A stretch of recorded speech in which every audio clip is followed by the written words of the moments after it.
Salut les amis, alors comme vous le savez, Psynon Explorer c'est une chaîne qui traite avant tout des sorties de corps et des phénomènes parapsychiques de manière générale, mais bah écoutez j'ai envie de me lancer dans un petit exercice qui en fait qui tombe un peu comme un cheveu sur la soupe, c'est-à-dire que pour ne rien vous cacher, une fois n'est pas coutume, j'ai regardé un film, voilà.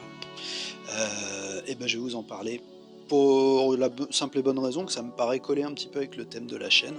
Vous me direz ce que vous en pensez. Alors je vous le dis tout de suite, je vais spoiler, hein, donc si vous avez envie de le regarder, regardez-le. Sinon, bah, vous vous en foutez, vous écoutez juste la critique et puis tout va bien. De toute façon, c'est pas un chef-d'œuvre, vous allez le voir, je vais vous le dire, mais ça manque pas d'un petit intérêt quand même. Alors, c'est un film qui s'appelle It Feeds, comme vous avez pu le constater sur la vignette. Bon, c'est un petit film, hein, c'est clairement une série B, ça fait partie de tous ces films depuis quelques années qui ressemblent vraiment à des films de plateforme, où vous avez vraiment des moyens très, très, très légers, ce qui personnellement me dérange pas du tout, ayant été très longtemps un immense amateur de films de série B, voire de série Z, voilà, donc c'est cool, hein, il y a pas de problème. Moi, je m'éloigne d'ailleurs des triple A et des films extrêmement chers, puisqu'en règle générale, bah, sous le vernis, il y a rien et bon, vous me direz, il y a des séries B, séries Z, il y a pas de vernis, mais il y a rien non plus. Bah, on est presque là-dedans avec ce film-là, It Fits, mais cela dit, bah, il y a quand même des curiosités. Et puis, je vais vous dire, pour ma part, me mettre devant un film d'1h40 et rester jusqu'au bout, bah, c'est déjà un exploit en ce moment, parce que je tombe en règle générale sur des choses tellement daubées que je les finis pas, en fait, ou je les regarde en accéléré et puis j'ai l'impression d'avoir perdu mon temps. Bon, bah là, j'ai été plaisamment surpris par ce film et notamment par son démarrage. Pourquoi? Parce qu'en réalité, déjà, j'ai fait la comment dire? J'ai eu un bon réflexe et je vous conseille de l'avoir aussi de temps en temps. Bah, c'est que je me suis pas renseigné sur le film. Je savais que c'était un film, d'horreur épouvante, bien sûr. Le titre est intriguant, It Feeds, donc on pourrait le traduire par, «ça se nourrit» ou quelque chose comme ça. J'imagine qu'au Québec, ils l'ont appelé, «Il se nourrit». Voilà, c'est très rigolo aussi les traductions québécoises. Donc voilà, c'est intriguant, mais pour autant, j'avais pas la moindre idée, pas le moindre indice sur même le démarrage du scénario, le pitch ou quoi que ce soit. Bah, c'est pas mal, comme ça permet de vraiment se, se plonger entièrement dans le déroulement du film. Bah, ça commence pas mal du tout et bon, évidemment, moi, ce qui m'a frappé très vite, c'est malheureusement la pauvreté, visuelle et la pauvreté, pas forcément qu'en termes de moyens d'ailleurs, parce que, en fait, comment vous dire? C'est pas très la première scène là, qui est censée nous plonger dans quelque chose d'un peu horrifique, étrange, oui, effectivement, c'est horrifique, c'est étrange et c'est quelque chose de curieux puisqu'on immédiatement on rentre dans l'esprit d'un personnage par l'intermédiaire de l'héroïne, d'une des héroïnes. Donc c'est intéressant, bon, c'est pas très bien joué et on se dit au début: «Ouh là, ça va être compliqué». C'est un peu caricatural, ça a pas l'air terrible. Mais, et ben, pour autant, il y a quelque chose qui s'installe, il y a une petite ambiance intéressante. Une relation mère-fille qui est pas inintéressante sans tomber dans le truc chiant, souvent dans les films, indépendants, d'horreur indépendants, c'est que, bah, c'est trop psychologisant, ça saoule. Moi je regarde pas un film pour me taper, des états d'âme pendant des plombes. Bon bah là ça va, faut être cohérent, la relation mère-fille, une petite scène, hop on a compris. Il y a un petit mystère avec le père et cetera, bon classique, mais pas si mal foutu que ça. Et puis boum, l'élément perturbateur arrive très, très rapidement avec, bah, l'apparition, bah, je vous dis très rapide d'un boogeyman quoi, d'un méchant, assez horrible et plutôt inquiétant. Les effets horrifiques, ils sont assez ratés pour pas vous faire des cauchemars, hein, d'accord? Il y a pas de souci. Vous allez pas alors si évidemment, si vous faites partie de ces gens qui, sont terrifiés à l'idée de regarder un film d'horreur, bah, oui, enfin, vous allez oui, ça va sans doute marcher sur vous. Mais si vous avez un peu l'habitude, si vous connaissez le genre, ça va, il y aura pas de souci. Néanmoins, bah, l'idée qu'il y ait, une entité, quelque chose qui est présent, qui est pas visible bien sûr, sauf à certains moments, sauf par certaines personnes et qui s'accroche et là, c'est là où je veux en venir, hein, une entité, très noire qui s'accroche à des gens et qui se nourrit d'eux. Vous voyez, c'est pas plus en fait, le pitch est pas plus compliqué que ça.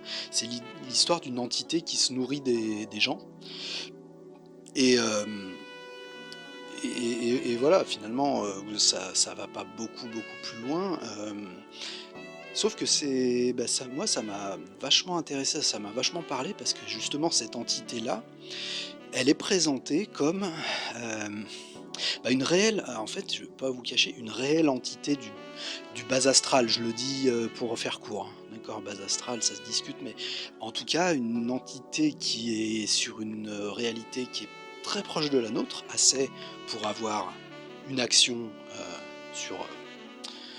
sur les gens qu'elle cible, donc même pour s'y accrocher et elle est représentée alors ça fait un peu mort-vivant, mais en fait, elle est représentée comme une créature comme si du comme si elle avait baigné dans le goudron, vous voyez? C'est très noir et c'est très, très goudronneux et ça m'a et alors vraiment, ça m'a vraiment fait penser justement à ces fameuses sorties de corps, vous savez, qui se passent justement dans le goudron, dans le monde, très chargé, très lourd, très marécageux et il y a plusieurs indices, au cours du film, surtout à la fin, bah, qui bon, j'ai été, honteusement coupé, pardonnez-moi, donc je reprends immédiatement.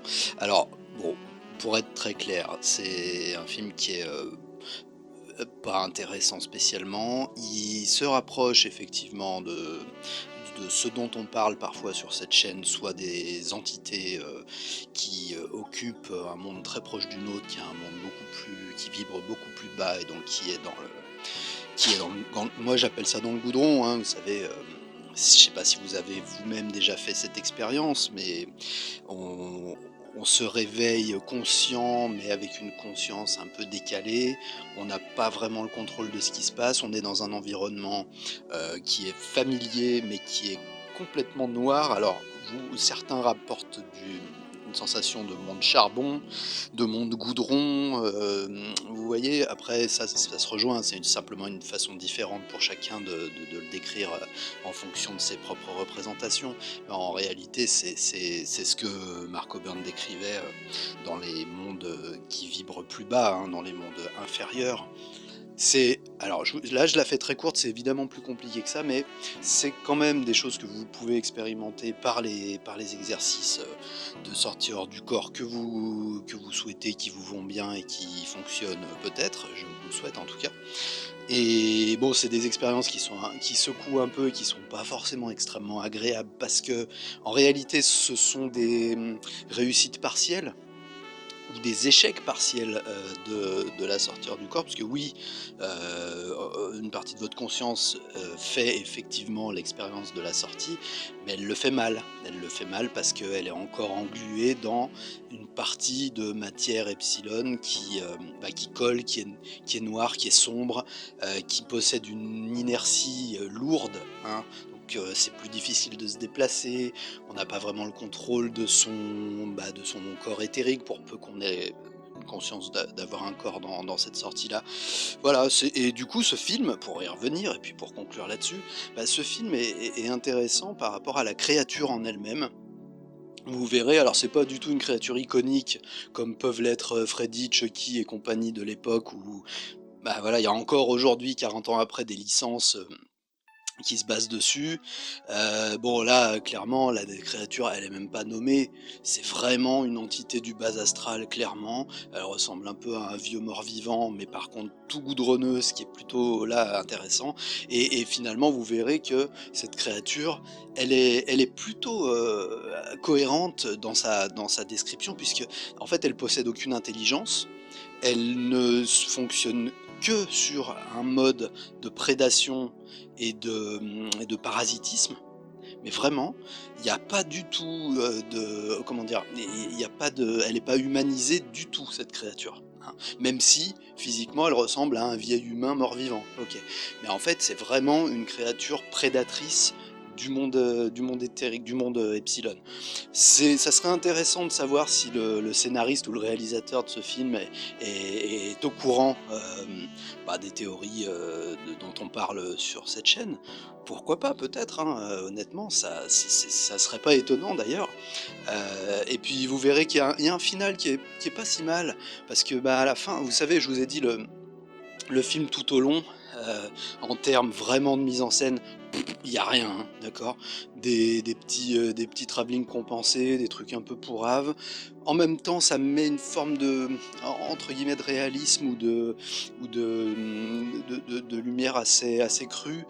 Bah pourquoi pas, qui marche pas, vous verrez bien. Mais la fin, il nous fait un petit trip quand même, ça vire au rouge, ça vire au noir, ça part, il y a du costume et tout. Moi j'ai bien aimé cette petite fin, même si, ah là là, on rêverait que ce genre de film ait vraiment bénéficié d'un budget correct, d'une écriture qui serait calée avec son ambition, parce que là clairement il y a strictement aucune ambition, à part raconter une histoire qui est une série B et qui est pas désagréable.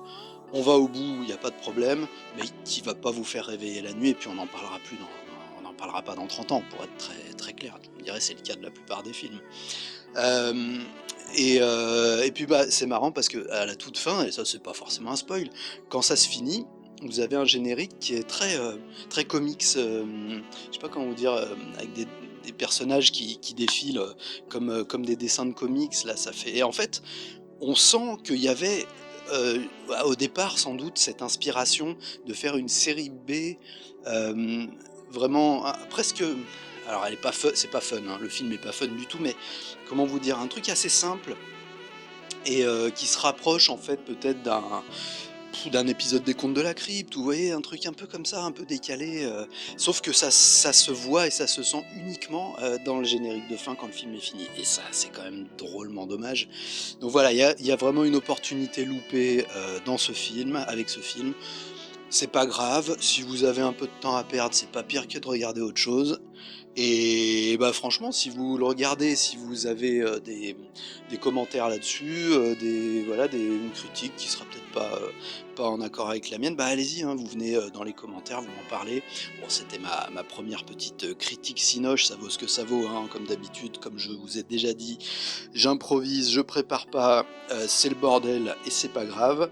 En tout cas, moi je vous embrasse bien, je vous dis à très bientôt et beau voyage. Salut les amis.